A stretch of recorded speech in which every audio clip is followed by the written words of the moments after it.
But of course, weapons. There's an absolute smorgasbord of variety for weapons in each and every class. Different effects, different playstyles, but overall completely wacky fun. Many weapons have changed through the ringer, dead or otherwise, pun terribly and obviously intended. But which weapons went from low tier to high, and from high to low? Join me in this two-parter series on weapon buffs and nerfs, starting with today's subject. But with that being said, greetings friends and fellows of the interweb.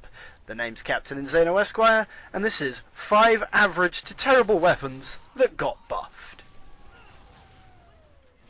More of a situational weapon in its own right, the Airstrike is great for soldiers who want to bomb down and speed rockets faster than rage quitting from a server filled with catbots. Its main selling point is gaining an extra rocket in the clip for every person you kill, leaving you with 8 rockets in a clip when maxed out. When it was first released, however, its damage was not that great. If I remember correctly, it was 25% damage decrease. So you'd spend a lot of time trying to pick off classes wherever you could before being able to rain down on your enemies. However, gunmetal then happened.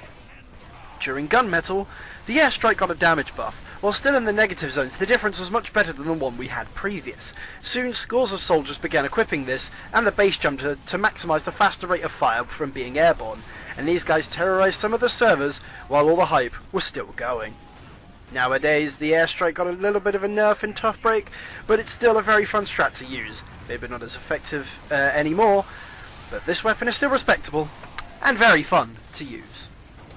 From a soldier weapon that was briefly revered to one that was somewhat reviled.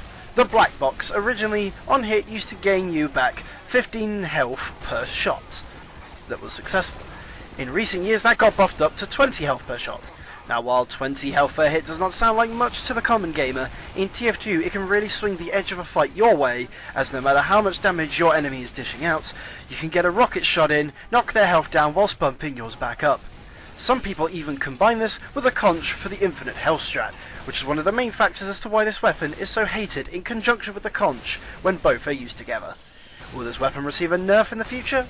It's hard to say, but those who hate the infinite health strat will hope to see it die soon.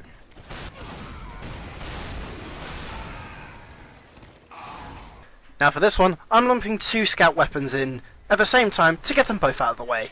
Fight me, dregs! First up, we'll look at the Babyface's Blaster, the infamous highs and lows weapon for Scout. Now at first, the weapon was pretty average to low tier, with base running speed being too slow to even consider picking the damn thing up. But when the bus came running along, the base speed was increased to 120%. Scout could reach up to 173 base running speed with a full boost, and would just zap across the map in a blink of an eye. Higher level players using this would be impossible to get a good crack at. You'd be dead before you fired your first shot. They could even outrun their freaking hitboxes.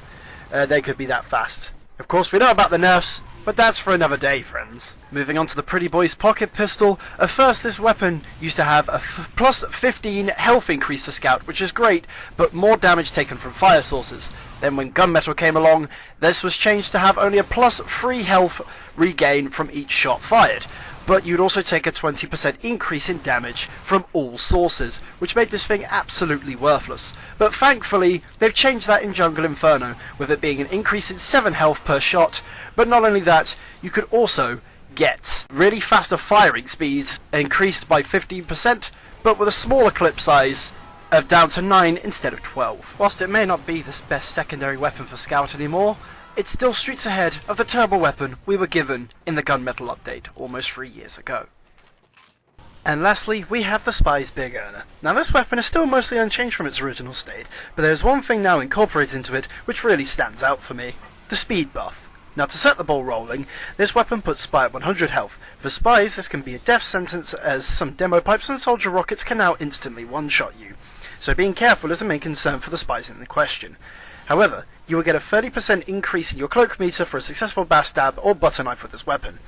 But eventually, a speed buff was added, so for 3 seconds your base speed will rapidly increase. This is perfect for going on a tear with chain stabs, but more importantly for lower skilled spies like myself, it's also the perfect getaway tool. Get a backstab, leg it, and cloak, and you should be scot-free most of the time. A respectable spy escape tool that isn't the dead ringer. I implore you to give it at least a try, and see for yourself. And that's it for this episode. Did I miss any out? Let me know in the comments below, and if you'd like, how about suggesting some for the weapons that Valve nerfed list for my next TF2 episode. But until next time, this is Captain Inn-Zhano Esquire. Don't forget to like, share and subscribe. Fare thee well.